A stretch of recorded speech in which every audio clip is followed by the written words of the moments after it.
ओम नमो भगवते वासुदेवाय। आज का प्रसंग अति महत्वपूर्ण प्रसंग है, पूरा सुनना। मात्र 50 साल पहले समाज में बहुत बड़ा परिवर्तन आया है।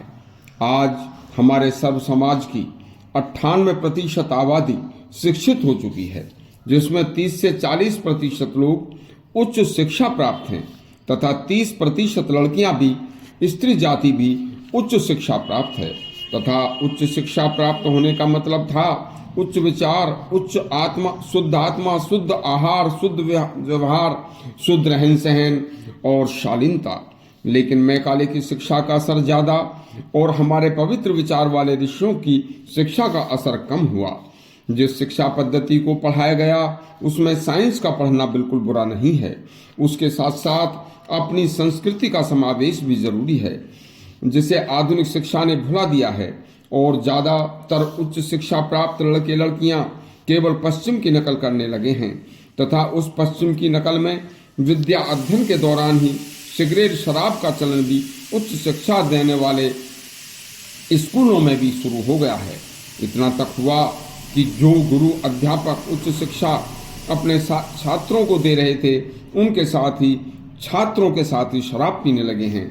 अब देखिए, जो गुरु अध्यापक उच्च शिक्षा अपने छात्रों को दे रहे हैं, और जरा सोच कर देखिए तो वह गुरु जो बच्चों को पढ़ा रहा है, उन्हीं बच्चों के साथ शराब पी रहा है, पार्टी कर रहा है, तो वह अध्यापक बच्चों को क्या संस्कार देगा? जो संस्कार के स्थान पर कुसंस्कार ही परोस रहा है। छात्र छात्राओं की पार्टियों में सिगरेट, शराब और नॉनवेज सब कुछ एक साथ चल रहा है, जो आम हो गया है। गुरु शिष्य के बीच जो शिष्य और गुरु का रिश्ता होता था, वह ऐसा कुत्सित हो गया है कि अब जिन लड़के लड़कियों ने पढ़ने के दौरान ही शराब, सिगरेट तथा साथी लड़कों के साथ उन्मुक्त पार्टियां की हैं, वह शादी के बाद एक अच्छी संस्कारी बहू बहुत मुश्किल बन पाएंगी। उधर लड़के भी एक अच्छे संस्कारी पति बहुत मुश्किल बनेंगे।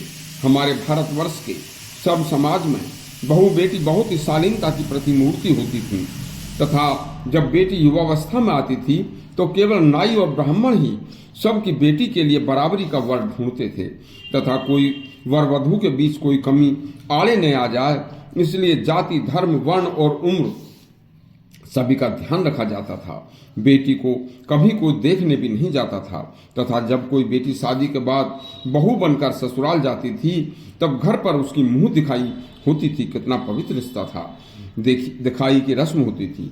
आज इतना बेढंगा बेतुका चलन न जाने कहां से आया है कि बेटी को जिस घर की बहू बनकर जाना है, वह उस बेटी को स्टेज पर सभी के सामने नौटंकी करने वाली की तरह नचाते हैं तथा वस्त्र भी उसके एक शालीन बहू के जैसे नहीं होते, बल्कि एक नाचने वाली, नौटंकी में काम करने वाली लड़की जैसे होते हैं। पर्दा नाम की कोई चीज नहीं होती तथा दुनिया के सब लोगों के सामने निर्लज्ज होकर नाचती हैं। उसके बाद फिर घर जाकर ऐसा नहीं लगता कि जैसे हमारे घर में कोई नई बहू आई है। आधुनिकता की यह पराकाष्ठा हमने हमारे पहले ऊपर देखिए शर्म आती है। भारतीय पवित्र परंपरा की धज्जियां उड़ रही हैं। फिर धीरे धीरे ससुराल में सास, ससुर, देवर, घर के सभी सदस्यों के साथ उस लड़की का रहना बंधा सा उसे लगता है। फिर पति से अलग अलग प्रकार की डिमांड होती हैं, पर यदि पति उन डिमांडों को पूरा करने में सक्षम न हो तो आपस में तलाक होना एक आधुनिकता का हिस्सा बन गया है। हमारे आर्यव्रत सनातन धर्म में स्त्री केवल जीवन में एक पति का वर्णन करती आई है। हमारे धर्म में तलाक या किसी तरह के विवाह विच्छेद का कोई काम नहीं था। एक पति एक पत्नी का रिश्ता जीवन भर के लिए होता था।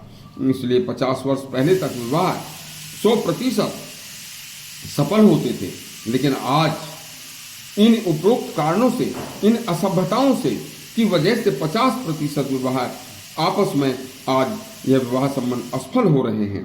देखिए, हमारी सनातन संस्कृति में स्त्री का शरीर केवल अपने पवित्र विवाह बंधन में बंधे एक पुरुष के लिए होता था।